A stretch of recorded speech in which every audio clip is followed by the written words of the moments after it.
मेरे बंदो, जब तुम्हारी मौत का टाइम आएगा, जब तुम्हारी जान हलक तक पहुंच जाएगी और तुम देखोगे मरने वाले के जो करीबी रिश्तेदार हैं वो पास में बैठे हुए हैं और उनके सामने इंसान को मौत आएगी। कभी आपने किसी को मरते हुए देखा है? इत्तेफाक से मेरे नाना का जब इंतकाल हुआ तो मैं वहां पे था।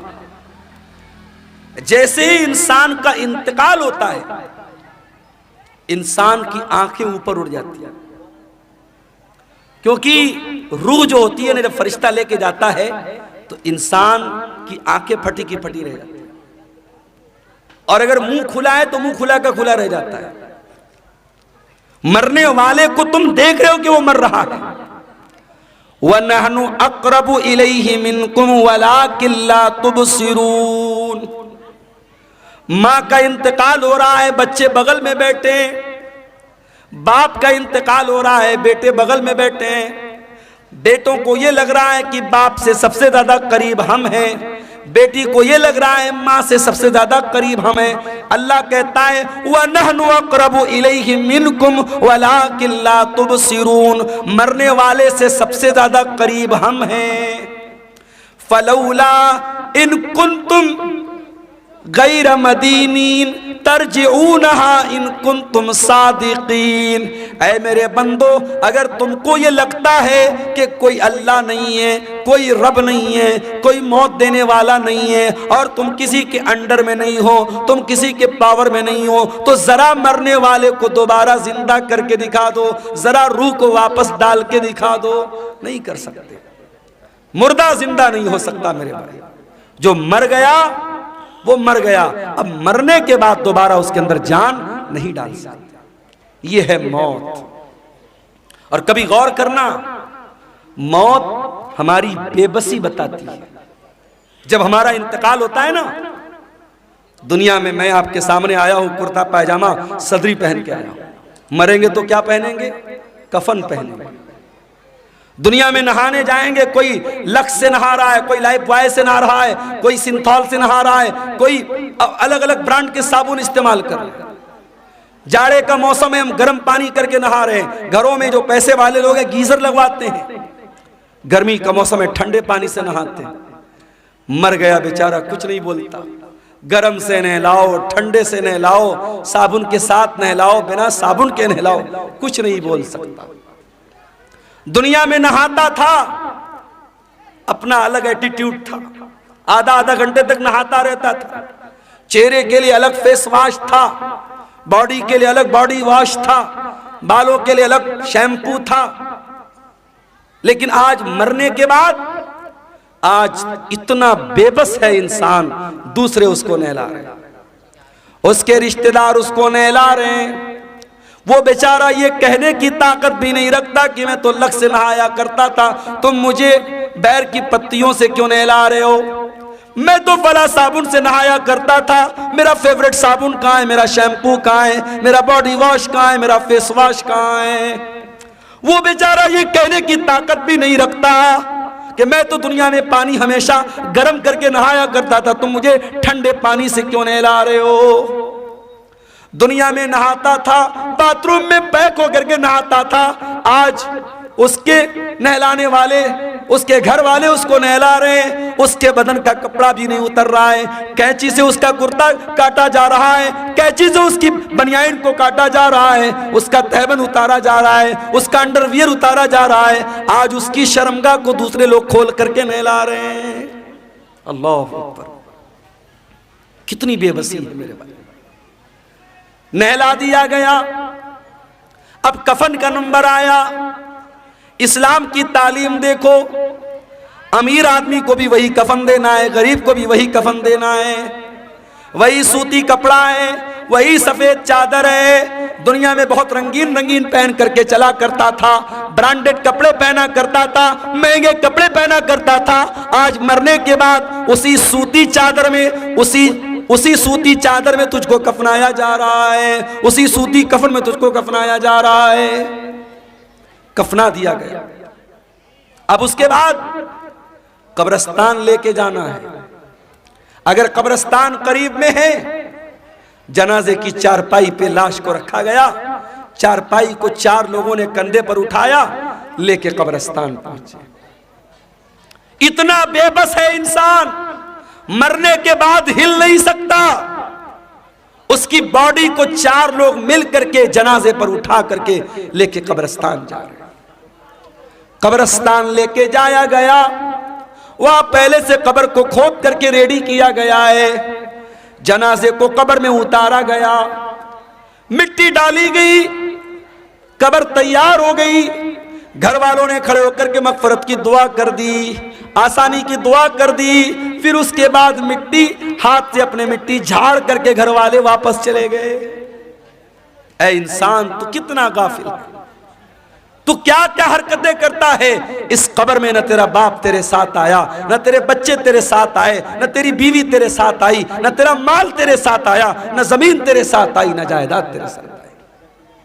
कुल्लु नफ्सिन ज़ाइक़तुल मौत, हर नफ्स को मौत का मजा चखना है। अल्लाह अपने नबी से कुरान में कहता है, वमा जअलना लिबशरिन मिन क़ब्लिकल खुल्द अफ़इन मित्त फ़हुमुल खालिदून। ऐ नबी, आपसे पहले जितने इंसान आए उनको भी मौत आई और आपको भी मौत आने वाली है, आपको भी मरना है।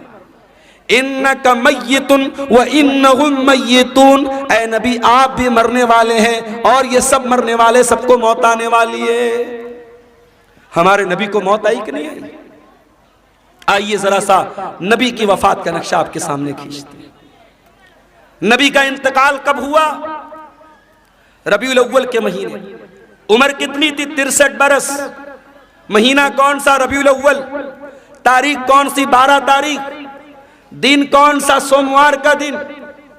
थोड़ा और पीछे चलो, रबीउल अव्वल के पहले जब रमजान का महीना आया, प्यारे नबी की आदत थी रमजान में हर साल हजरत जिब्रील अलैहिस्सलाम आपके पास आते थे और आपको कुरान का दौर कराते थे, कुरान पढ़ाते थे और आप उनको कुरान सुनाते थे।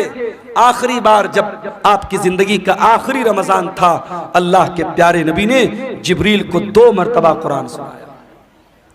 अल्लाह के नबी ने हजरत जिब्रील को 2 मरतबा कुरान सुनाया। ये इस बात की अलामत थी कि अब आखिरी रमजान है, अब इसके बाद कोई रमजान आने वाला नहीं है। कुछ दिनों के बाद जब हज का मौसम आया, अल्लाह के प्यारे नबी ने अपने सहाबा से कहा, मैं हज के सफर पे जा रहा हूं, जिसको मेरे साथ हज करना है वो चल सकता है। सहाबा इकराम अपने नबी के साथ हज के सफर पे निकले।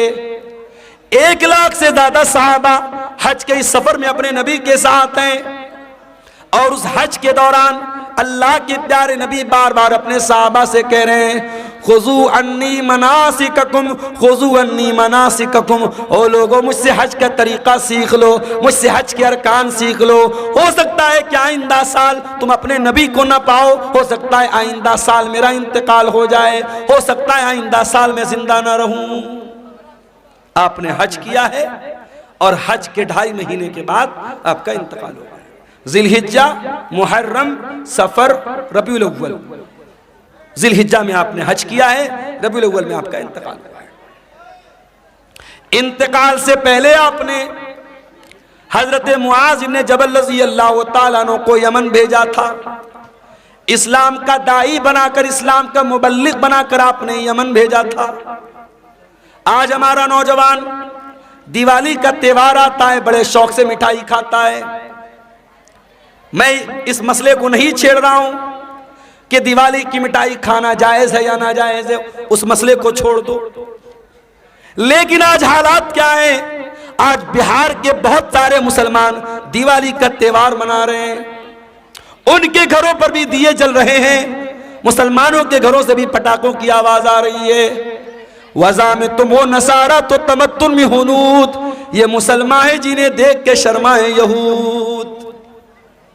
तेरा गैर मुस्लिम भाई शिर्क कर रहा है, अल्लाह को छोड़कर अपने देवी देवता की इबादत कर रहा है। तेरा फर्ज क्या था? तेरा कर्तव्य क्या था? तेरी ड्यूटी क्या थी कि तू तौहीद समझाता, तू शिर्क से मना करता, तू बताता ये महापाप है, ये गुनाह है। अल्लाह ही हमारा पालनहार है, अल्लाह ही हमारा माबूद है।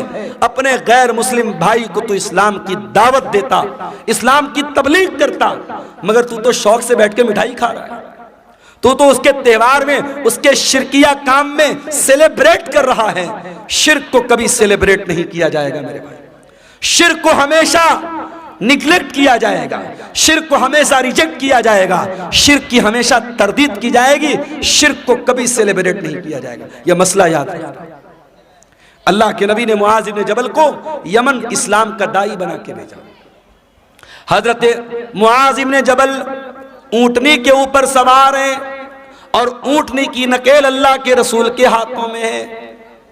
अल्लाह के नबी हजरत मुआज इब्न जबल को नसीहत कर रहे हैं, समझा रहे हैं, बुझा रहे हैं, उनको बातें बता रहे हैं। बातें बताते हुए आपने कहा, ऐ मुआज, हो सकता है कि आइंदा साल जब तुम मदीना में आओ तो तुम्हारा गुजर तुम्हारे नबी की कब्र के पास। ऐ मुआज, हो सकता है कि आइंदा साल जब तुम आओ तो अपने रसूल को न पाओ और रसूल की जगह तुम्हें रसूल की कब्र नजर आए और रसूल की कब्र के पास से तुम्हारा गुजर। हदीस के अल्फाज हैं, इतना सुनना था कि मुआज इब्न जबल रोने लगे, आंखों से आंसू जारी हो गए। अय अल्लाह के नबी, क्या वो दिन भी देखना पड़ेगा?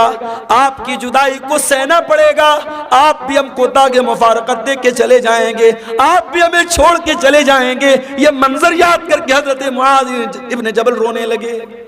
जब वो रोने लगे तो अल्लाह के प्यारे नबी ने मदीना की तरफ इशारा किया, मदीना की तरफ इशारा किया और आपने फरमाया, ऐ मुआज इब्न जबल, इन्ना औलन नास बी अल मुत्तकून मन कानू वहैसु कान।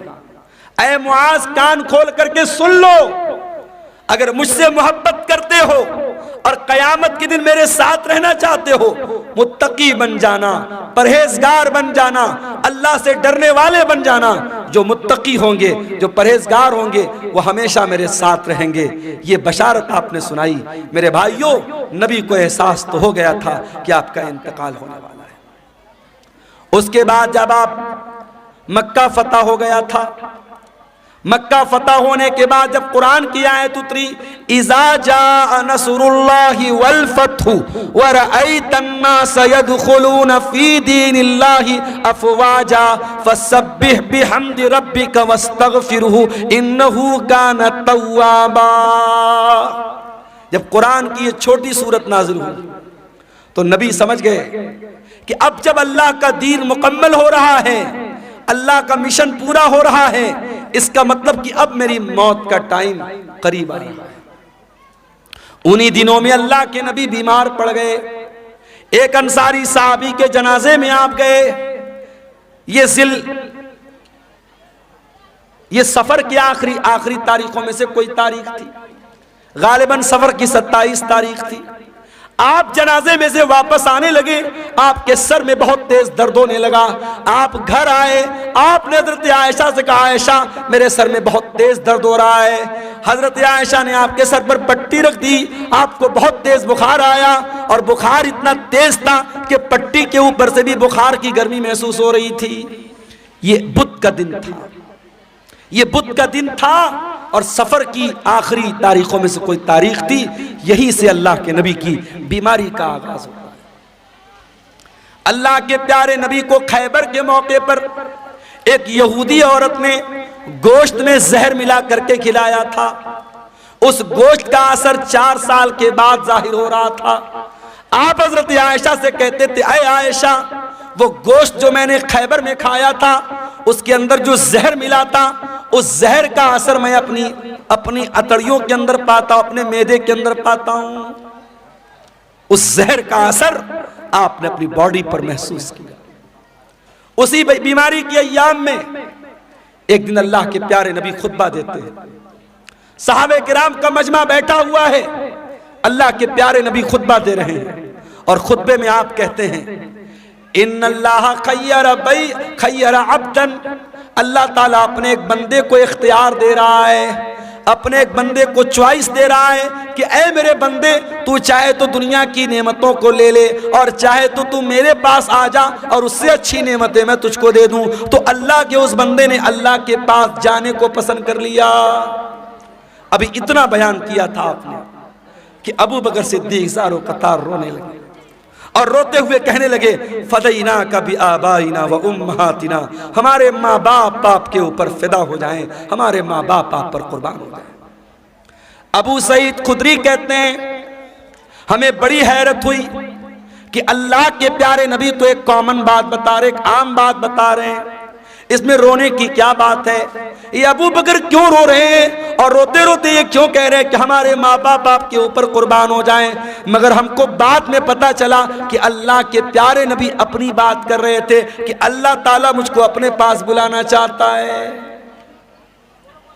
उसी खुतबे में आपने कहा, ऐ लोगों कान खोल करके सुन लो, मेरे ऊपर सबसे ज्यादा अगर किसी का एहसान है, उसके माल का, उसके टाइम का सबसे ज्यादा अगर किसी ने एहसान किया है, अबू बकर सिद्दीक ने किया है।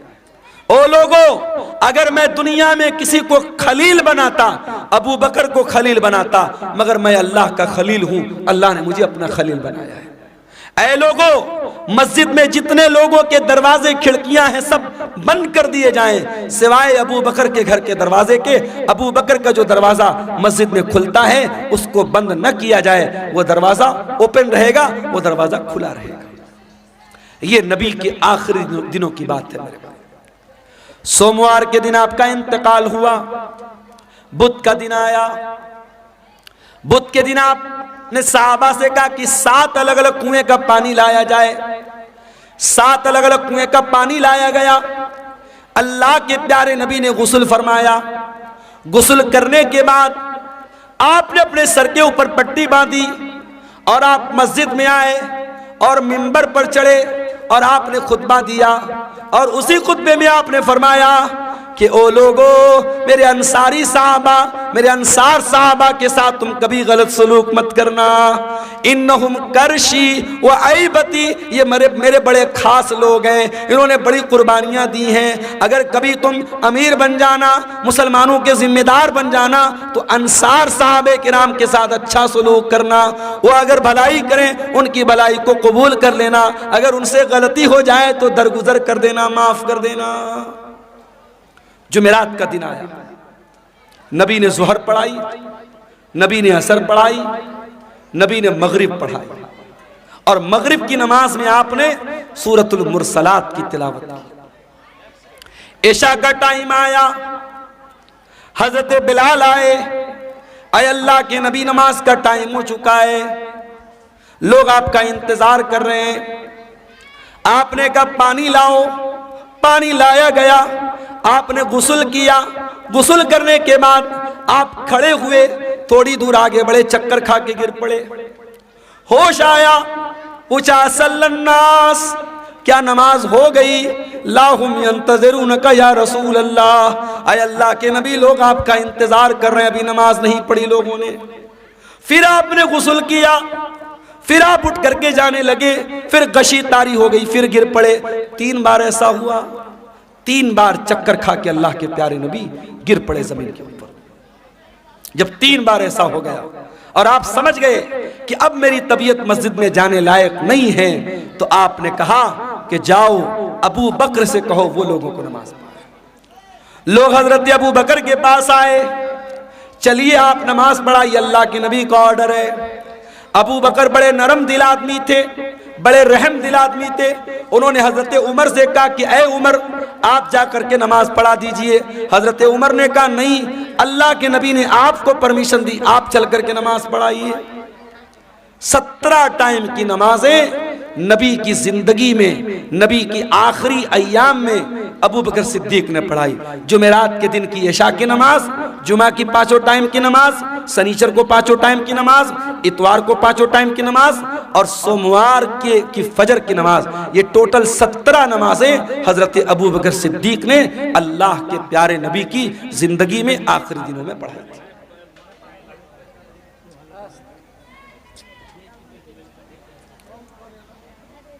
शनीचर का दिन आया, नबी की वफात के 2 दिन पहले शनीचर का दिन। नबी बहुत बेचैन है, इतने बेचैन है कभी चादर ओढ़ लेते हैं, कभी चादर फेंक देते हैं। बेचैनी आपके ऊपर तारी है। उस बेचैनी के आलम में नबी ने फरमाया, लानतुल्लाहि अलल यहूदी वन नसारा, अल्लाह की लानत हो यहूदियों के ऊपर और ईसाइयों के ऊपर, अल्लाह की लानत हो यहूद और नसारा के ऊपर। इत्तखज़ू क़ुबूर अंबियाइहिम मसाजिद, उन्होंने अपने नबियों की कब्रों को मस्जिद बना लिया, अपने नबियों की कब्रों पर जाकर के सजदा करने लगे। ओ लोगों, तुम मेरी कब्र पर ऐसा कुछ मत करना। नबी अपने आखिरी टाइम में कब्र परस्ती से मना कर रहे हैं। जिस नबी ने अपनी वफात से 2 दिन पहले अपनी उम्मत को शिर्क से रोका है और कब्र परस्ती से रोका है, आज सीमांचल को छोड़ दीजिए। सीमांचल अल्हम्दुलिल्लाह इस बुराई से बहुत हद तक पाक है। आप बिहार के और इलाकों में चले जाइए, आप झारखंड के इलाकों में चले जाइए, आप बारसोई चले जाइए, आप कलकत्ता चले जाइए, आप बिहार के सहरसाम में चले जाइए।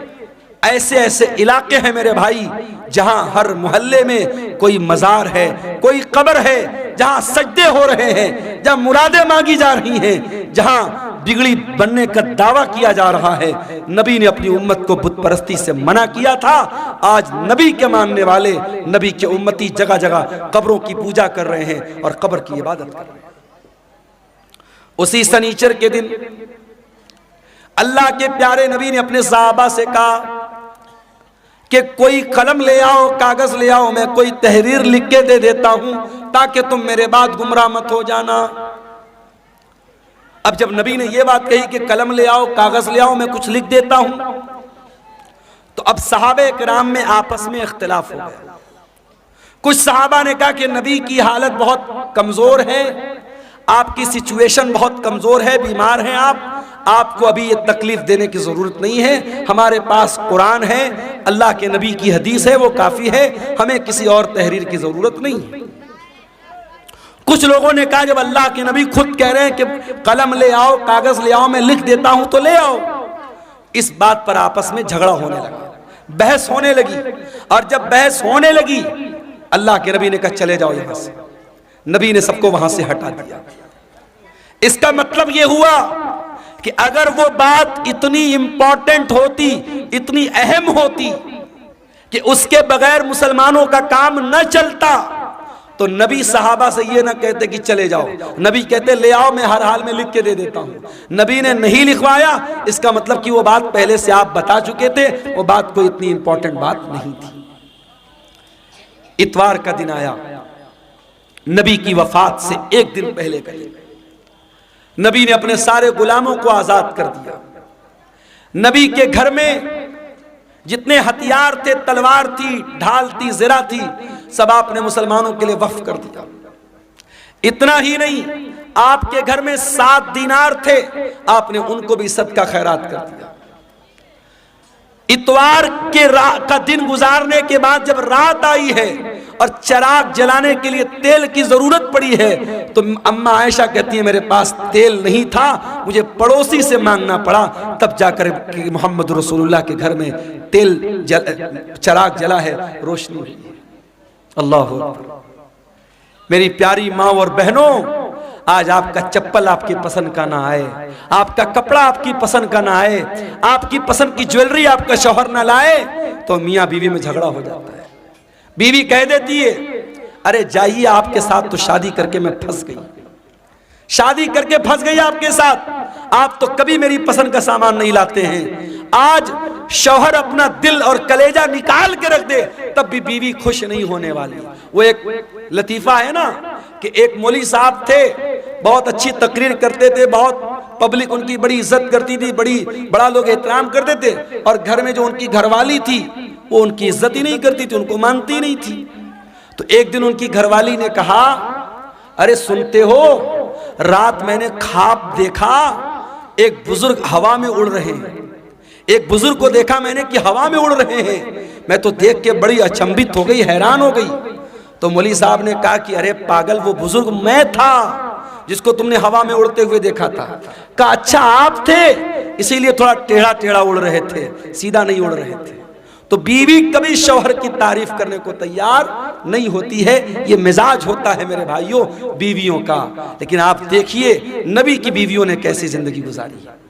नबी ने अपनी बीवियों को कोई लग्जरी लाइफ नहीं दी, कोई शानदार घर नहीं है, कोई शानदार कपड़ा नहीं है, कोई शानदार फर्नीचर नहीं है।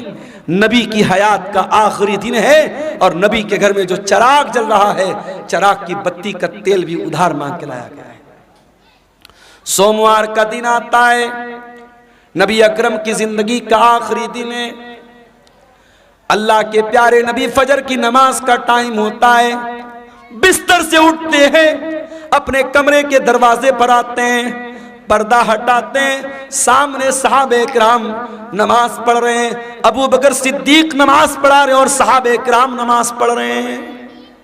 ये मंजर देख करके अल्लाह के नबी बहुत खुश होते हैं और आपके चेहरे पर मुस्कुराहट आ जाती है। आप जब मुस्कुराने लगते हैं तो सहाबे किराम नमाज की हालत में अपने नबी की मुस्कुराहट को महसूस कर लेते हैं। सहाबे किराम समझ जाते हैं कि अल्लाह के नबी अपने कमरे के दरवाजे पर आए हैं। सहाबे किराम ताली बजाने लगते हैं, लुकमा देने लगते हैं हजरत अबू बकर सिद्दीक को कि जल्दी से पीछे चले आओ, अल्लाह के नबी आ चुके हैं। लेकिन जब अल्लाह के नबी ने महसूस किया कि सहाबे किराम चाहते कि मैं इमामत कराऊं, तो आपने इशारा किया कि नमाज पूरी करो, और उसके बाद आपने पर्दा गिरा दिया। ये आखिरी नजर थी, सहाबा कहते हैं आखिरी दीदार था जो हमने अपने नबी का किया था। फजर का टाइम खत्म हुआ, चाश्त का टाइम शुरू हुआ, सूरज आसमान की तरफ बुलंद होने लगा। जैसे जैसे सूरज बुलंद हो रहा है, चाश्त का टाइम हो रहा है, मोहम्मद रसूलुल्लाह की तकलीफ बढ़ रही है मेरे भाई। आपने अपनी बेटी हजरत फातिमा को बुलवाया।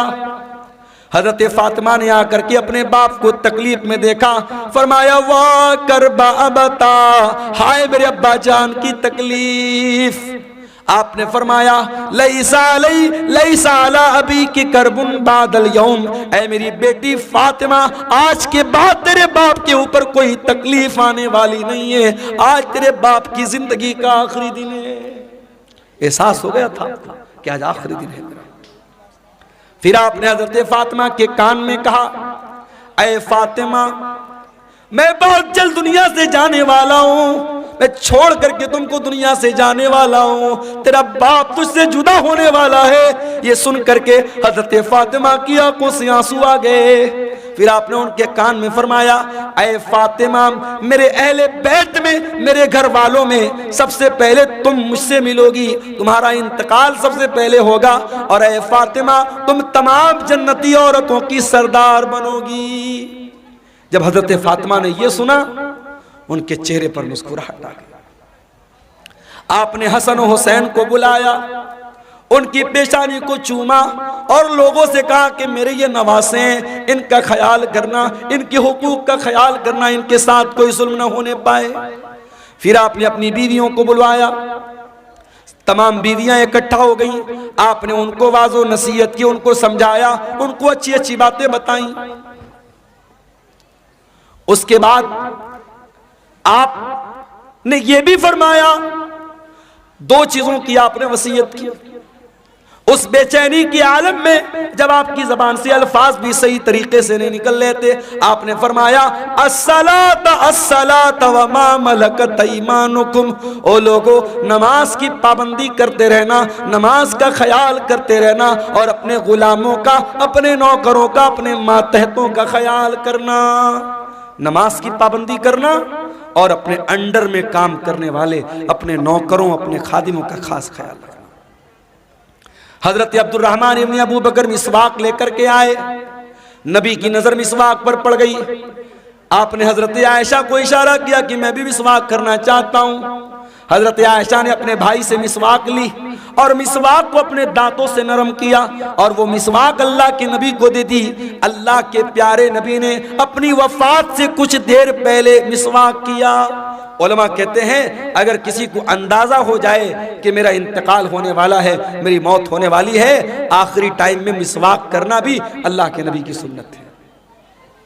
उसके बाद आपने वहीं पर एक प्याले में पानी रखा हुआ था, आपको अपने ऊपर मौत की शक्तियां महसूस हुई। क्या बात है, क्यों उठ रहे हैं आप? हैं? बारिश हो रही है? चंदा के लिए मेरे भाइयों, इलाका इतना पिछड़ा हुआ है। मुझे याद है जब कारी साहब ने मुझको बुलाया था और मैं जहां ठहरा हुआ था, रात भर मच्छरों ने मेरा जीना हराम कर दिया था, कीड़ों ने, मच्छरों ने। मुझे घसिया घाट का इलाका कभी भूलता नहीं है। और मैंने कहा था कि इतना पिछड़ा इलाका बहुत कम देखने को मिलता। अब तो माशाअल्लाह रास्ते वास्ते भी बन गए, कुछ तरक्की हुई है। इस इलाके में ये कारी अब्दुल बासित साहब ने ये इदारा खोला है और आप जानते हैं ये जलसा इदारे के चंदे के लिए जलसा हो रहा है। ये बार बार बताने की ज़रूरत नहीं है। मैं बंगाली उलमा की तरह चंदा करने वाला मुकर्रिर नहीं हूँ, लेकिन मैं आपसे गुजारिश करता हूँ, ये जलसे वालों की मेहनत पर पानी मत फेरिए। बारिश हो रही है, हल्की फुल्की बारिश हो रही है, अगर हो भी रही थोड़ा बहुत भीग भी गए तो मसला नहीं है, लेकिन आप इस इदारे के ऊपर पैसों की बारिश जरूर करके जाइएगा। और जो भी चंदा 100, 200, 1000, लाख, 2 लाख जो भी आप दे के जा सकते हैं, इदारे का ताउन करके जाइएगा। खुसूसी तौर पर ये मेरी आपसे गुजारिश है, इदारा आपके ताउन का मोहताज है। इलाका आप देख रहे हैं, इदारे की जरूरत आप देख रहे हैं। मैं रसूल की वफात का वाकया बयान कर रहा हूँ, थोड़ी देर और आपके सब्र का इम्तिहान लेता हूँ, फिर मैं आपसे इजाजत दे लूंगा। अल्लाह के नबी का आखिरी टाइम है मेरे भाई, और मौत की शिद्दत आप महसूस कर रहे हैं। आपने मौत की उस शिद्दत में अपने चेहरे पर पानी डाला और आपने कहा अल्लाहुम्मा इन्नी अला सकरातिल मौत, आय अल्लाह मेरी मदद कर, मौत की सख्तियों पर मेरी मदद कर। हजरत आयशा कहती हैं कि नबी के ऊपर जब मैंने मौत की सख्ती को देख लिया, उस वक्त तक मैं मौत की सख्ती को बुरा समझती थी, मगर जब अपने नबी के ऊपर मैंने मौत की सख्ती को देखा तो मैं समझ गई कि मौत की सख्ती बरहक है और मौत की सख्ती किसी के ऊपर भी आ सकती है। फिर आपने आसमान की तरफ हाथ उठाया, आपने फरमाया मार्रफीक़िल आला, आय अल्लाह मुझे सबसे बेहतरीन लोगों की सोबत अता फरमा, मअल्लज़ीना अनअमता अलैहिम मिनन नबिय्यीना वस्सिद्दीक़ीना वश्शुहदाई वस्सालिहीन। आय अल्लाह अपने नबियों के साथ मुझे उठाना, अपने सिद्दीक़ीन के साथ मुझे उठाना, अपने नेक बंदों के साथ उठाना। इतना कहने के क्या कीड़े मकोड़े भी जो है ना, अपने नबियों के साथ है अल्लाह ताला मुझको उठाना। और यही पढ़ते हुए अल्लाह के नबी ने अपने हाथ उठाए और आपके हाथ जमीन पर गिर गए और आपकी रूह आपके बदन से निकल गई और अल्लाह के आखिरी नबी भी अल्लाह को प्यारे हो गए। इन्ना लिल्लाहि व इन्ना इलैहि राजिऊन। यह मंजर था अल्लाह के नबी की वफात का। और जब आपकी वफात हो गई, सहाबे किराम पर जो बीती थी मेरे भाइयों, वो बयान के बाहर थी। हज़रत फातिमा ने कहा या अबता मन जन्नतुल फिरदौसी मावा, या अबता इला जिब्रील नना। ऐ मेरे अब्बा जान, हम आपकी मौत की खबर जिब्रील अमीन को दे रहे हैं। ऐ अब्बा जान, आपका ठिकाना जन्नतुल फिरदौस है। या बता अजाब रब्बंदा, ऐ अब्बा जान आपने अपने रब की दावत को कबूल कर लिया, अपने रब के पास चले गए। ये नबी की वफात का मंजर था मेरे भाई। नबी के इंतकाल के बाद आपकी जनाजे की नमाज भी हुई, मगर किसी एक इमाम की इक्तदा में नहीं हुई। लोग आते गए, पढ़ते चले गए। पहले मर्दों ने पढ़ी, फिर औरतों ने पढ़ी, फिर बच्चों ने पढ़ी। एक एक करके, 2-2 करके, 3-3 करके लोग आते थे, पढ़ते थे, चले जाते थे। किसी इमाम के पीछे आपकी जनाजे की नमाज नहीं हुई। और जब नबी को दफनाया गया तो हजरत फातिमा ने कहा था हजरत अनस से, अताबत अनफुसुकुम अन तहसु अला रसूलिल्लाहि सल्लल्लाहु अलैहि वसल्लम तुराब। ऐ अनस, तुम्हारे दिल ने गवारा कैसे किया कि तुमने नबी के ऊपर मिट्टी डाली थी। नबी के ऊपर मिट्टी डालना और नबी को मिट्टी में उतारना, कब्र में उतारना, कैसे तुमने गवारा कर लिया। मगर मेरे भाइयों, ये अल्लाह का कानून था, ये अल्लाह का दस्तूर था, ये अल्लाह का हुक्म था और सहाबे किराम ने इस पर अमल किया और प्यारे नबी को भी कब्र में उतारा गया और आपको भी कब्र में दफनाया गया। तो मौत तो सबको आनी है मेरे भाई। कुल्लु नफ्सिन ज़ाइक़तुल मौत। सूरह आले इमरान की आयत नंबर 185 में पहली बात अल्लाह ने यही बयान की। उसके बाद फरमाया व इन्नमा तुवफ़्फ़ौना उजूरकुम यौमल क़ियामह, और ऐ मेरे बंदो, मरने के बाद जब तुम अल्लाह के पास जाओगे तो कयामत के दिन तुम्हारे अमल का पूरा पूरा बदला तुम्हें दिया जाएगा। दुनिया में जो अच्छा अमल किया, जो बुरा अमल किया, जो नेकी किया, जो गुनाह किया, सबका बदला अल्लाह ताला कयामत के दिन तुमको देगा। दुनिया में नेकी का फल मिल भी सकता है, नहीं भी मिल सकता है। गुनाह की सजा मिल भी सकती है, नहीं भी मिल सकती है। मगर नेकी और गुनाह की असल जो उसकी जजा है, जो सजा है, वो आखिरत में मिलेगी। दुनिया दारुल अमल है, आखिरत दारुल जजा है। यहां अमल करोगे, यहां बदला मिल भी सकता है, नहीं भी मिल सकता है, लेकिन वहां बदला मिलेगा। वइन्नमा तुवफ़्फ़ौना उजूरकुम यौमल क़ियामा, तुम्हारे अमल का पूरा पूरा बदला तुमको क़यामत के दिन दिया जाएगा। ये दूसरी बात अल्लाह ने बयान की। और तीसरी बात, फमन ज़ुज़िया अनिन नारि व उदखिलल जन्नह, जिसको कयामत के दिन अल्लाह ताला जहन्नम की आग से बचा लेगा और जन्नत में दाखिल कर लेगा, वही कामयाब होने वाला है। दुनिया में कितनी दौलत थी, कितना पैसा था, कितना नाम कमाया था, कितना स्मार्ट था, कितना हैंडसम था, उसकी बीवी कैसी होती, उसके बच्चे कैसे थे, ये हमारी नजर में कामयाबी हो सकती है, मगर अल्लाह की नजर में कामयाबी क्या है? फरमाया फमन ज़ुज़िया अनिन नार, कयामत के दिन जिसके बारे में अल्लाह की अदालत में यह फैसला हो जाए कि इसको जहन्नम में नहीं डालना है, इसको जन्नत में डालना है, वही कामयाब होने वाला है। मेरे भाई, दुनिया में कोई आईएएस का एग्जाम पास कर ले, कोई आईपीएस का एग्जाम पास कर ले, कोई पुलिस की भर्ती का एग्जाम पास कर ले, कोई टीचिंग के एग्जाम में पास हो जाए, अखबार में नाम आता है, घर वाले मिठाई बांटते हैं, मेरे बेटे ने नीट पास कर लिया, मेरा बेटा आईएएस के एग्जाम में पास हो गया, मेरी बेटी ने मेडिकल का एग्जाम पास कर लिया। जरा सोचो कितनी खुशी का लम्हा होगा जब कयामत के दिन अल्लाह की अदालत में यह फैसला होगा, मेरा ये बंदा पास हो गया, ये मेरा बंदा पास हो गया, इसको जन्नत में लेके जाओ।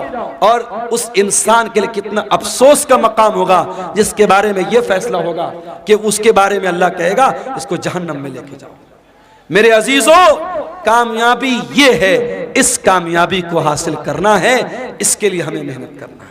जहन्नम से हम कैसे बच जाएं और अपने परिवार को हम कैसे बचा लें, इस पर हम मेहनत करें, इस पर हम काम करें, ये करने का काम है। इसीलिए अल्लाह कुरान में कहता है कू अनफुसकुम व अहलीकुम नारा, ऐ ईमान वालो, अपने आप को और अपने घर वालों को जहन्नम की आग से बचाओ। दुनिया की आग से बचा लिया तो कौन सा कमाल किया। दुनिया की आग में इंसान एक बार जलेगा, जल के खत्म हो जाएगा, मगर कयामत के दिन की जो जहन्नम की गर्मी होगी मेरे भाइयों, वो बार बार जहन्नम की आग में इंसान को जलाया जाएगा, तड़पाया जाएगा। जहन्नम का अजाब सहन नहीं कर सकते हम, बर्दाश्त नहीं कर सकते हम। जब बर्दाश्त नहीं कर सकते तो कुरान कहता है जहन्नम की आग से अपने आप को बचाने की तैयारी करें। और चौथी बात जो इस आयत में अल्लाह ने बयान की, फरमाया वमल हयातुद दुनिया इल्ला मताउल गुरूर, दुनिया की जिंदगी तो धोखे का सामान है। जिस दुनिया के चक्कर में पड़कर तुम अल्लाह को भूल के बैठे हो, जन्नत को भूल के बैठे हो, रसूल को भूल के बैठे हो, आखिरत को भूल के बैठे हो, ये दुनिया तो धोखे का सामान है। दुनिया तो धोखे का सामान है मेरे भाई। दुनिया ने आज तक किसी के साथ वफा नहीं की। बड़े बड़े राजा आए, महाराजा आए, अपने महल में सोने चांदी के बर्तन में खाते थे, आज कब्र के नीचे दफन हैं, उनके महल खंडर बन गए, उनका नामो निशान दुनिया से मिट गया। ये दुनिया बेवफा है, बेवफा थी और बेवफा रहेगी। दुनिया से इश्क मत करो मेरे भाई, दुनिया से इश्क मत करो। दुनिया गद्दार है, दुनिया बेवफा है। दुनिया की हैसियत क्या है? हारून रशीद बहुत बड़ा खलीफा है, अपने दौर के बहुत बड़े आलिम अल्लामा इब्न सम्माक के पास आता है और कहता है इमाम साहब, मैं अमीरुल मोमिनीन हूँ, मैं मुसलमानों का खलीफा हूँ, मैं चाहता हूं कुछ नसीहत कर दीजिए, कुछ समझा दीजिए, कोई कीमती बात बता दीजिए। इब्ने सम्माक ने कहा, अमीरुल मोमिनीन बुरा मत मानिएगा, मैं बस एक सवाल आपसे करना चाहता हूं। मान लीजिए आप किसी सहरा में जा रहे हैं, सारा सामान आपका खत्म, खाने पीने की सारी चीजें खत्म, और आपको बहुत जोर की प्यास लगी है, और प्यास इतनी जोर की लगी है कि अगर पानी नहीं मिला तो आप मर जाएंगे। एक आदमी आता है और एक प्याला पानी आपको कहता है कि एक प्याला पानी मैं दूंगा, शर्त यह है कि आप अपनी आधी बादशाहत मुझको दे दे। तो ए अमीरुल मोमिनीन, आप क्या करेंगे? उसको बादशाहत दे देंगे और पानी लेकर के जान बचाएंगे या बादशाहत बचाएंगे? हारून रशीद ने कहा, मैं बादशाहत दे दूंगा, आधी बादशाहत दे दूंगा और पानी ले लूंगा। इब्ने सम्माक ने कहा, अमीरुल मोमिनीन, पानी आपने पी लिया, पानी बॉडी के अंदर रुक गया, पानी थम गया, पेशाब लगा है मगर पेशाब का रास्ता बंद हो गया, पेशाब नहीं निकल रहा है, आपको दर्द हो रहा है, तकलीफ हो रही है, अगर पेशाब न हुआ तो आप मर जाएंगे, जिंदगी के आखिरी कगार पे पहुंच गए। अब एक दूसरा इंसान आया, उसने कहा, हारून रशीद, मैं तेरा पेशाब जो रुका है उसको खोल सकता हूं, तेरा पेशाब हो जाएगा, तेरे बदन में जो पानी रुका है बाहर निकल जाएगा, कंडीशन ये है कि तू अपनी आधी हुकूमत मुझको दे दे। तो क्या आप उसको दे देंगे? हारून रशीद ने कहा, हाँ मैं दे दूंगा। हारून रशीद ने कहा, हाँ मैं दे दूंगा। इब्ने सम्माक ने कहा, अमीरुल मोमिनीन, बस यही पैगाम है, इस बादशाहत पे गुरूर मत कीजिएगा, इस सल्तनत पर धोखा मत खाइएगा, इस सल्तनत की औकात एक प्याला पानी और पेशाब के चंद कतरे है, इससे ज्यादा इस हुकूमत की हैसियत नहीं है, इस बादशाहत की हैसियत नहीं है। मेरे अजीजों, आज बहुत सारे लोग हमारे बीच में हैं, कल नहीं होंगे। आज अपने पैसे पर आपको गुरूर है तो कान खोल के सुन लो, आपसे ज्यादा पैसा कारून के पास था। अगर आप गांव के प्रधान हैं, आप इलाके के मिनिस्टर हैं, अपने इलाके की बड़ी हस्ती हैं और आपको बड़ा नाज है कि साहब मेरा बड़ा नाम है, मेरी बड़ी शान और शौकत है, आपसे ज्यादा शान और शौकत फिरौन की थी, आपसे बड़ी बादशाहत नमरूद के पास थी, न नमरूद की बादशाहत उसके काम आई, न फिरौन की सल्तनत उसके काम आई, न कारून की दौलत उसके काम आई, न कौम आद की ताकत उसके काम आई, न कौम समूद का पावर उसके काम आया। मेरे प्यारे साथियों, अगर काम आने वाली कोई चीज है, अल्लाह का दीन काम आएगा, आपके नेक अमल आपके काम आएंगे, ईमान आपके काम आएगा, आपका अकीदा आपके काम आएगा। मेरे अजीजों, सूरह आले इमरान की आयत में 4 सबक हमें मिले। पहला सबक, मरना है, कुल्लु नफ्सिन ज़ाइक़तुल मौत, हर नफ्स को मौत का मजा चखना है। ये मदरसे वाले चंदे के लिए आपसे अपील कर रहे हैं, और आप इतने भी गरीब नहीं हैं 150 आप न दे सके, मगर आज नहीं दे रहे हैं, और जब मर जाएंगे तो बेटा क्या करेगा? जिंदगी में कभी बाप की तरफ से सदका नहीं किया, कभी बाप ने खुद सदका नहीं किया, मर गया तो बेटा क्या कर रहा है? बाप की तरफ से मदरसा बनवा रहा है, बाप की तरफ से ट्यूबवेल लगवा रहा है, माँ की तरफ से मस्जिद में कुरान दे रहा है। अरे जिंदगी में माँ बाप की कदर करो और जिंदगी में सदका खैरात किया करो। अल्लाह के नबी से पूछा गया, सबसे अफजल सदका कौन सा है, सबसे बेहतरीन सदका कौन सा है? आपने फरमाया, अंत सद्दका व अंत सहीहुन शहीहुन तख्शल फक्रा व तअमलुल गिना। सबसे बेहतरीन सदका ये है, तंदुरुस्ती की हालत है, माल की मोहब्बत है, पैसा बहुत है, माल की मोहब्बत है, तंदुरुस्ती है, और डर है कि पैसा खत्म ना हो जाए और पैसा आने की उम्मीद है। ऐसी सिचुएशन में जो सदका किया जाए वो सबसे बेहतरीन सदका है। मेरे अजीजों, सदका खैरात करने के लिए, नेकी के काम में हिस्सा लेने के लिए मौत का इंतजार मत करो। मौत आएगी और पल भर में आपका फैसला कर देगी, मौत आपका काम तमाम कर देगी। इसलिए मेरे अजीजों, कुरान क्या कह रहा है? या अय्युहल्लज़ीना आमनू ला तुल्हिकुम अमवालुकुम वला औलादुकुम अन ज़िक्रिल्लाह। ऐ ईमान वालो, तुम्हारा माल और तुम्हारी औलाद तुमको अल्लाह के जिक्र से गाफिल न कर दे। माल के चक्कर में कहीं अल्लाह को भूल न जाना, औलाद के चक्कर में कहीं अल्लाह को भूल न जाना। वमन यफ़अल ज़ालिका फ़उलाइका हुमुल ख़ासिरून, और जो ऐसा करेगा बहुत नुकसान उठाएगा। वअन्फ़िक़ू मिम्मा रज़क़नाकुम मिन क़ब्लि अन यातिय अहदकुमुल मौत, और ऐ ईमान वालो हमने जो रोजी दी है उसमें से खर्च करो इसके पहले कि मौत आ जाए। फ़यक़ूल रब्बि लौला अख़्ख़रतनी इला अजलिन क़रीबिन फ़अस्सद्दक़ व अकुन मिनस्सालिहीन। कहीं ऐसा न हो कि मौत के आने के बाद तुम कहो कि अय अल्लाह 1 घंटे का टाइम और दे दे, 1 मिनट का टाइम और दे दे, मैं तेरी राह में सदका करना चाहता हूँ, मैं नेक बनना चाहता हूँ। वलन युअख्खिरल्लाहु नफ्सन इज़ा जाअ अजलुहा, लेकिन अल्लाह का कानून ये है, मौत आ गई तो 1 सेकंड पहले नहीं मर सकते, 1 सेकंड बाद में नहीं मर सकते।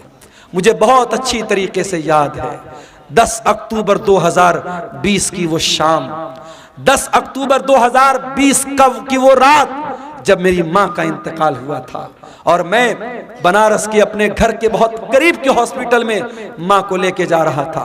हार्ट अटैक आया था, शुगर की पेशेंट थी वो, और बाइक पर बिठाकर पीछे मेरा छोटा भाई बैठा था, और हॉस्पिटल के कैंपस के अंदर जैसे ही हम दाखिल हुए थे माँ का जिस्म बेजान होके बाइक से नीचे गिरा था। और जब हम लोगों ने सारे भाई वहां पहुंच चुके थे, और जब माँ को उठा करके हम लोग आईसीयू में लेके जा रहे थे, तो नेचुरल बात होती है मरने के बाद इंसान की बॉडी का वजन बढ़ जाता है। वजन से अंदाजा लग गया कि अब रूह निकल चुकी है, अब मौत आ चुकी है। हमारे पास करने को बातें बहुत थी, हम लोग कह सकते थे 5 मिनट पहले लाए होते, डॉक्टर ने देखा होता, ये हुआ होता, वो हुआ होता। ये सब बहाने अपनी जगह, कुरान की ये आयत अपनी जगह, वलन युअख्खिरल्लाहु नफ्सन इज़ा जाअ अजलुहा, मौत तो अपने वक्त पर आती है मेरे भाई।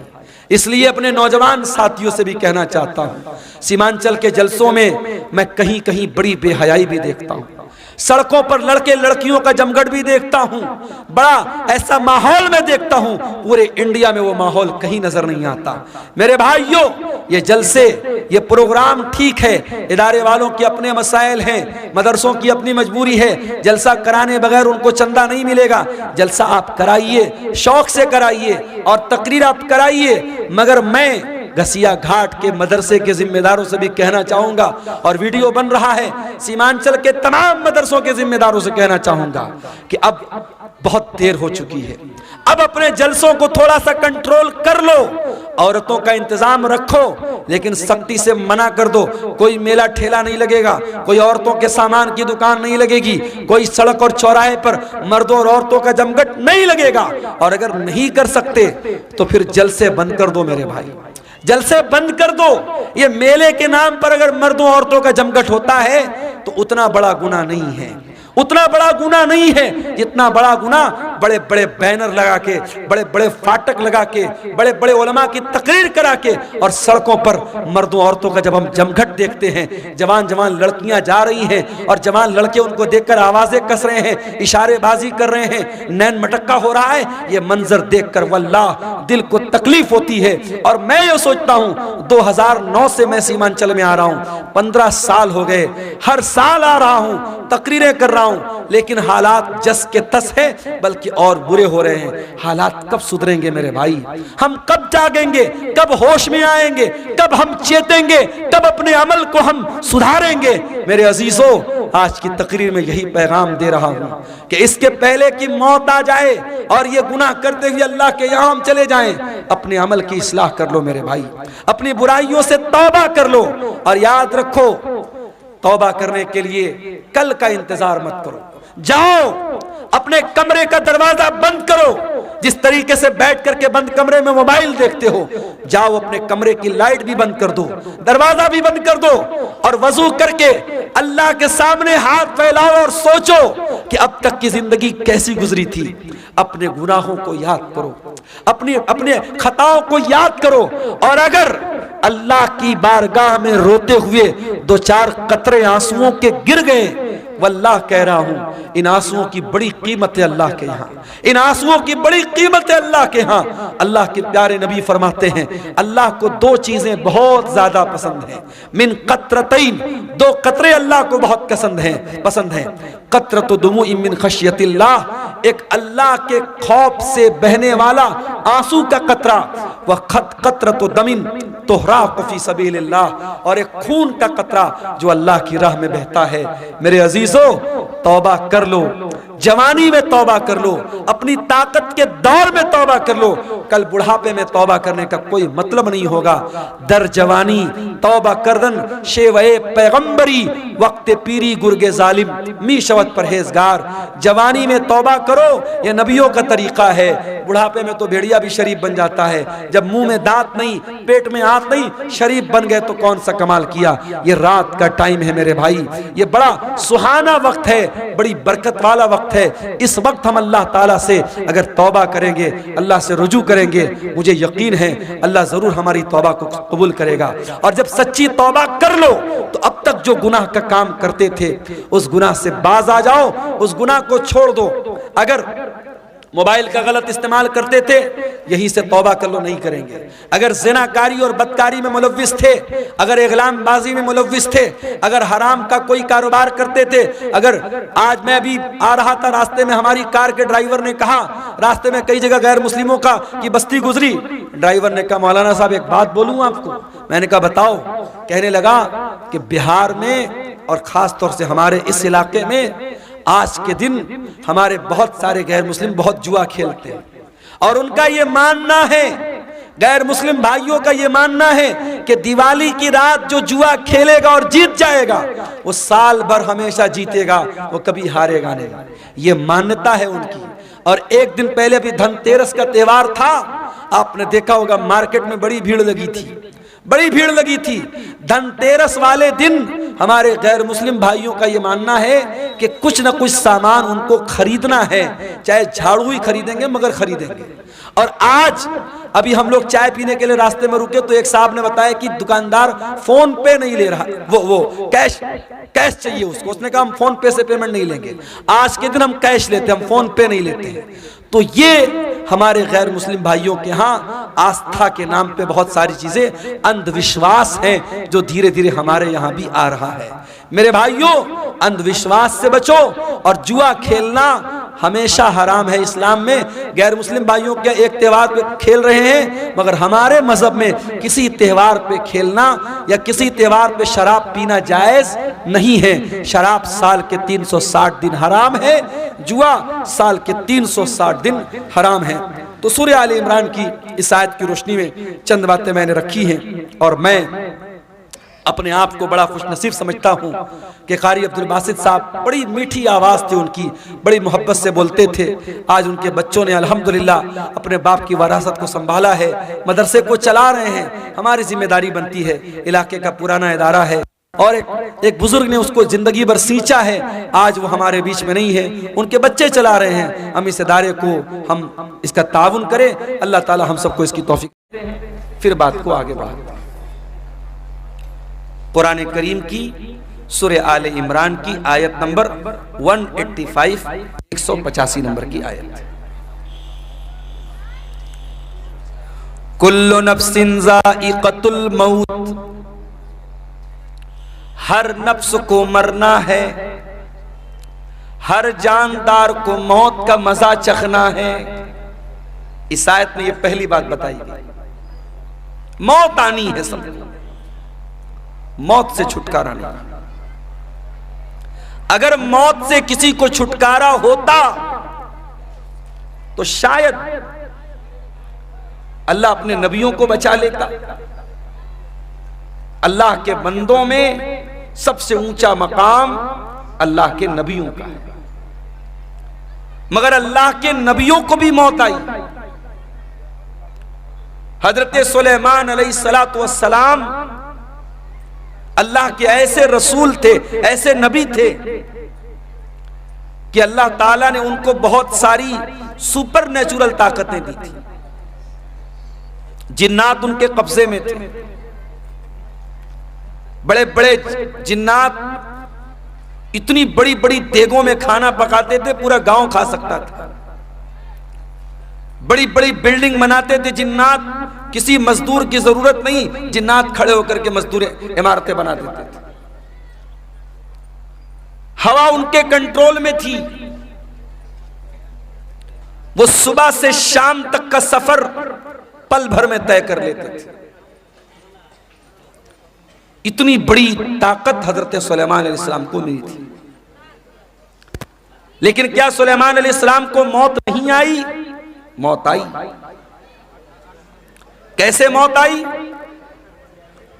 सुलेमान अलैहिस्सलाम के हुक्म से जिन्नात बैतुल मुकद्दस की तामीर कर रहे थे, बैतुल मुकद्दस की बिल्डिंग बना रहे थे, उसका स्ट्रक्चर खड़ा कर रहे थे। सुलेमान अलैहिस्सलाम उनको डायरेक्शन दे रहे थे, समझा रहे थे, उनको निर्देश दे रहे थे। सुलेमान अलैहिस्सलाम अपने आसा के ऊपर, अपनी लाठी के ऊपर खड़े होकर के उनको बता रहे थे। और उसी हालत में सुलेमान अलैहिस्सलाम को मौत आ गई। अपनी लाठी पर टेक लगा के खड़े हैं, मौत आ गई। अब मौत आ गई और जिन्नात को पता भी नहीं चला कि हमारे बॉस का इंतकाल हो गया, हमारे मालिक का इंतकाल हो गया, जिसके हुक्म पर हम ये काम कर रहे थे उसका इंतकाल हो गया। जिन्नात अपने काम में लगे हुए हैं और सुलेमान अलैहिस्सलाम की डेड बॉडी, उनके इंतकाल के बाद उनका जो शरीर है उसी लाठी की के सहारे खड़ा हुआ है। कुरान कहता है फलम्मा क़ज़ैना अलैहिल मौता, जब हमने सुलेमान की मौत का फैसला कर दिया, मा दल्लहुम अला मौतिही इल्ला दाब्बतुल अर्दि ताकुलु मिन साता, सुलेमान की लकड़ी को, सुलेमान की लाठी को एक कीड़े ने खा लिया और जब लाठी खत्म हो गई तो उनकी डेड बॉडी जमीन पर आ गई। और जब डेड बॉडी जमीन पर आ गई तब जिन्नात को पता लगा कि हम तो बहुत बड़ी गलतफहमी में जी रहे थे, इनका तो ऑलरेडी इंतकाल हो चुका है। एक पैगंबर को मौत आई। कुरान कहता है कुल्लु नफ्सिन ज़ाइक़तुल मौत, हर नफ्स को मरना है। अमीर से अमीर को भी मरना है, गरीब को भी मरना है। यही कारी अब्दुल बासित साहब साउथ इंडिया में अपने इदारे के चंदे के लिए जाते हैं। इफ्तार का टाइम है, इफ्तार का सामान लेने के लिए जाते हैं और ट्रेन के दरवाजे पर सीढ़ी चढ़ते हुए अचानक उनका पैर फिसलता है, गिरते हैं और वही हादसा उनकी मौत का सबब बन जाता है। मेरे प्यारे भाइयों, हम नहीं जानते मौत कब आएगी, इसलिए कि 5 चीजों की जानकारी सिर्फ अल्लाह ताला को है। सूरह लुकमान की आखिरी आयत उठाइए, इन्नल्लाह इंदहु इल्मुस्साह, अल्लाह ही को पता है कि कयामत कब आएगी। कयामत का एग्जैक्ट इल्म सिर्फ अल्लाह ताला को मालूम है। कयामत की निशानियां बताई गई, मगर कयामत एग्जैक्ट कब आएगी, तारीख क्या होगी, दिन कौन सा होगा, यह हमें नहीं मालूम। इन्नल्लाह इंदहु इल्मुस्साह, कयामत का एग्जैक्ट इल्म अल्लाह ताला के पास है। वयुनज़्ज़िलुल गईथ, बारिश कब होगी, कितनी होगी, कहां होगी, अल्लाह को मालूम है। अभी कटिहार के 2-3 प्रोग्राम कैंसिल हो गए, मौसम खराब हो गया, बारिश हो गई। आपके इसी इलाके में सैलाब की वजह से बहुत सारे प्रोग्राम कैंसिल हो जाते हैं। मौसम कब चेंज हो जाए, कब तूफान आ जाए, कब सैलाब आ जाए, हम नहीं जानते। वयअलमु मा फिल अरहाम, और रहमे मादर में क्या है, माँ के पेट में क्या है, सिर्फ अल्लाह को मालूम है। आप कहेंगे नहीं मौलवी साहब, आज के जमाने में अल्ट्रासाउंड करा लो, मालूम हो जाता है लड़का है लड़की, ये पता चल जाता है। हालांकि सरकार की तरफ से प्रतिबंध है, गवर्नमेंट की तरफ से मना है, मगर पता लगाने वाले तब भी लगा लेते हैं। और कहीं ये पता चल गया कि मां के पेट में लड़की है और ऑलरेडी 2-3 लड़कियां हैं, तो लड़की को मां के पेट में खत्म भी करा देते हैं लोग, जिसको इंग्लिश में बोलते अबॉर्शन, गर्भपात करा देते हैं, मां के पेट में ही बच्ची को मार देते हैं। और हम कहते साहब हम लोग बड़े पढ़े लिखे लोग हैं, बड़े सिविल्ड लोग हैं, बड़े तहजीब याफ्ता लोग हैं। अरे हमसे अच्छे तो 1400 साल पहले के अरब के वो जाहिली दौर में, दौर जाहिलियत के वो बद्दू थे, वो देहाती थे, वो जाहिल लोग थे जो अपने बच्चियों को मारते थे मगर पैदा होने के बाद मारते थे। बच्चियों को कत्ल करने की परंपरा, बेटियों को मारने का रिवाज 1400 साल पहले भी था। एक ऐसी सोसाइटी में जहां लड़की पैदा होने के बाद बाप बेचारा परेशान हो जाता था, क्या करूं? अगर बेटी के बारे में समाज को पता चलेगा कि मेरे घर में बेटी पैदा हुई है, समाज मुझे ताना मारेगा, तू क्यों बेटी को पाल रहा है। ऐसे भी कबीले थे, बहू लाएंगे, बीवी लाएंगे, मगर बेटी पैदा होगी उनके कबीले में बेटी को मार देते थे। बेटी का बाप बनना यह ऐब था। अल्लाह ने कुरान में उनका जिक्र किया, फरमाया वइज़ा बुश्शिरा अहदुहुम बिल उन्सा ज़ल्ल वजहुहु मुस्वद्दन व हुवा कज़ीम। बेटी के बाप को पता चलता था मेरे घर में बेटी पैदा हुई है, बाप का चेहरा काला पड़ जाता था। यतवारा मिनल कौम मिन सूइ मा बुश्शिरा बिही, वो अपनी कौम से अपना चेहरा छुपाया करता था। वो बेचारा सोच में पड़ जाता था, अयुमसिकुहु अला हुनिन अम यदुस्सुहु फित्तुराब, कि क्या करूं, अगर बेटी को पालता हूं तो समाज में अपमानित होना पड़ेगा, जलील होना पड़ेगा, और दूसरा रास्ता यह है अपनी बेटी को ले जाके जमीन में गाड़ दूं, दफन कर दूं। वो तो मिट्टी में जाकर के अपनी बेटी को दफन कर देते थे, मगर बेटी का जन्म होने के बाद ऐसा करते थे। आज का पढ़ा लिखा इंसान, आज का तरक्की याफ्ता इंसान, आज का सोसाइटी वाला इंसान क्या करता है, मां के पेट में अल्ट्रासाउंड के जरिए पता लगा लेता है बेटी है, और डॉक्टर से कह करके एबॉर्शन करवा लेता है। कभी मौका मिले ना तो यूट्यूब पर जाकर के देख लेना कि एबॉर्शन कैसे होता है। अरे अरब के वो जाहिल लोग बेटी को जमीन में गाड़ते थे, बेटी एक बार तड़पती थी, एक बार रोती थी, उसके बाद जब उसकी जान खत्म हो जाती थी बेटी रोना बंद कर देती थी। मगर यहां उस बच्ची को जो बेचारी अभी दुनिया में नहीं आई है, मां के पेट में 1 महीने का गर्भ है, 2 महीने का गर्भ है, 3 महीने की प्रेगनेंसी है, इसने ले जाके डॉक्टर से कहा एबॉर्शन कर दो। डॉक्टर ने एबॉर्शन किया और वीडियो के अंदर ये दिखाया जाता है कि मां के पेट में जब एबॉर्शन होता है उस बच्चे को टुकड़े टुकड़े करके मारा जाता है। उस बच्चे को, उस मासूम बच्ची को जो अभी मां के पेट में अभी पूरी तरीके से तैयार भी नहीं हुई है, अभी वो तैयार होने के प्रोसेस में है, उसको एबॉर्शन के जरिए टुकड़े टुकड़े करके उसकी बॉडी के, उसके शरीर के टुकड़े टुकड़े करके मार दिया जाता है। वाह रे इंसान, कितना बड़ा जालिम है। तो कल भी बेटी का कातिल था, तो आज भी बेटी का कातिल है। आज भी बेटियों को लोग कत्ल कर देते हैं। और क्यों कत्ल करते हैं? हमारी और आपकी वजह से। ये समाज, ये सोसाइटी जो अपने आप को बड़ी दीनदार कहती है, जो साल में जलसे कराती है, जो प्रोग्राम कराती है, जिसके चेहरे पर लंबी दाढ़ी है, जिसके माथे पर सज्जे का निशान है, इसी समाज में जहेज चलता है, इसी समाज में बारात चलती है, इसी समाज में गरीब की बेटी की शादी करने के लिए गरीब बेटी का बाप लोन लेता है, जमीन बेचता है, जायदाद बेचता है, फिर अपनी गरीब लड़की की शादी करता है। उस गरीब इंसान जिसके पास 3-4 बेटियां हों, वो अपनी बेटियों को अपने सीने का बोझ समझता है। इसके जिम्मेदार कौन है? इसका जिम्मेदार पूरा समाज है, पूरा मुआशरा है। बेटी को बोझ बना के रखा है। बेटी बोझ नहीं है मेरे भाई, बेटी रहमत होती है। अगर बेटी बोझ होती अल्लाह ने अपने नबी को 4 बेटियां न दी होती। अल्लाह ने अपने आखिरी नबी को, अपने सबसे महबूब नबी को अल्लाह ने 4 बेटियों का बाप बनाया। और माफ करना, मेरे नबी सिर्फ बेटियों के बाप नहीं थे, बेटियों की जान थे। मेरे नबी अपनी बेटियों की आंख में कभी आंसू नहीं देखते थे। मेरे नबी अपनी बेटियों से बहुत मोहब्बत करते थे।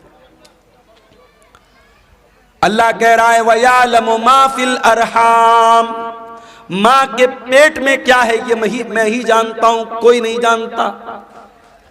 अल्ट्रासाउंड के जरिए डॉक्टर ये बता देगा कि मां के पेट में होने वाले बच्चे का जेंडर क्या है, लड़का है या लड़की है, लेकिन डॉक्टर ये नहीं बता पाएगा वो बच्चा पैदा होने के बाद दुनिया में कितने दिन जिंदा रहेगा।